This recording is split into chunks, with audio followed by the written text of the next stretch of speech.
the major discussion around the preliminary budget for Quincy.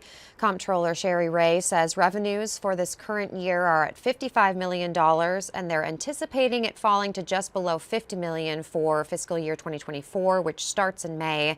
Ray says projections show the excessive personal property replacement tax revenues will drop from $12 million by 30%. And she says that will put the city closer to $8 million, the biggest fluctuation. Ray says in anticipation of recession, the home rule tax will stay flat.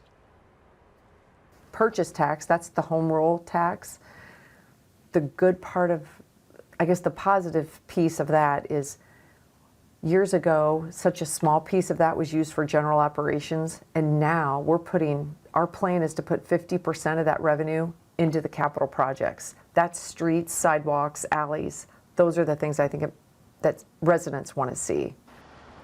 And Ray says it's important to remember the city adopted a lower property tax levy, so they will be collecting less. She says the Illinois Municipal League is anticipating a decline in income tax, which will have a $300,000 impact on the city budgets.